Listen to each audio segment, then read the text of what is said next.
MA history സബ്ജക്റ്റിൻ്റെ third സെമ്മിൻ്റെ പാർട്ടായ social revolutions in modern world എന്ന ടെക്സ്റ്റിലെ സെക്കൻഡ് യൂണിറ്റിലെ ദ സോഷ്യൽ കോൺട്രാക്റ്റിൽ നമ്മൾ തോമസ് ഹോബ്സിനെ കുറിച്ച് ചർച്ച ചെയ്തു.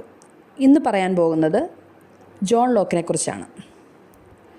ലിബറലിസത്തിൻ്റെ പിതാവായി പലപ്പോഴും കണക്കാക്കപ്പെടുന്ന ജോൺ ലോക്ക് തോമസ് ഹോബ്സിനും അദ്ദേഹത്തിൻ്റെ കാലത്തെ യൂറോപ്പിലെ നിലവിലുള്ള രാജവാഴ്ചയ്ക്കും ശക്തമായ ഒരു എതിർവാദം നൽകി.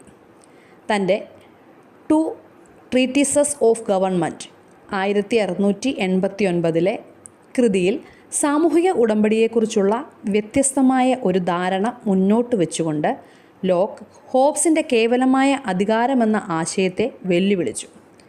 മനുഷ്യരാശിയുടെ അടിസ്ഥാന സഹജവാസനകളെ തടയാൻ ശക്തമായ ഒരു കേന്ദ്രീകൃത അധികാരത്തിൽ ഹോബ്സ് വിശ്വസിച്ചിരുന്നുവെങ്കിൽ വ്യക്തികൾക്ക് അന്തർലീനമായ പ്രകൃതിദത്തമായ അവകാശങ്ങളുണ്ടെന്ന് ലോക്ക് വാദിച്ചു.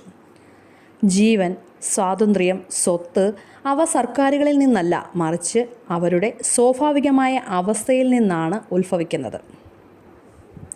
ഈ അടിസ്ഥാന ആവശ്യങ്ങൾ സംരക്ഷിക്കുന്നതിനാണ് ആളുകൾ, സമൂഹങ്ങളും സർക്കാരുകളും രൂപീകരിക്കുന്നതെന്നും ഒരു പരമാധികാരിക്ക് തങ്ങളുടെ സ്വാതന്ത്ര്യം അടിയറവ് വയ്ക്കാനല്ലെന്നും ലോക്ക് വാദിച്ചു. രാജാക്കന്മാരുടെ അധികാരം ചോദ്യം ചെയ്യപ്പെടാത്തതാണ് വാദിച്ചിരുന്ന യൂറോപ്പിലെ കേവല രാജവാഴ്ചകൾക്ക് നേരിട്ടുള്ള വെല്ലുവിളിയായിരുന്നു ഇത്.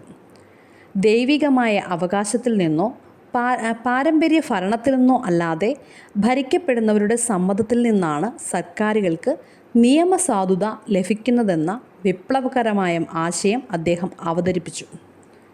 ലോക്കിൻ്റെ ആശയങ്ങൾ കേവല രാജവാഴ്ചയെക്കുറിച്ചുള്ള നിലവിലുള്ള ധാരണകളെ വെല്ലുവിളിക്കുകയും ഭരണഘടനാപരമായ ഭരണത്തിനും നിയമവാഴ്ചയ്ക്കും ഒരു സൈദ്ധാന്തിക ചട്ടക്കൂട് നൽകുകയും ചെയ്തു.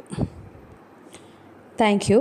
നിങ്ങൾക്ക് ഈ വീഡിയോ യൂസ്ഫുള്ളായി തോന്നിയാൽ നിങ്ങളിത് സബ്സ്ക്രൈബ് ചെയ്യുക, അതുപോലെ ഷെയർ ചെയ്ത് മറ്റുള്ളവരിലേക്ക് എത്തിക്കുക. Okay, thank you.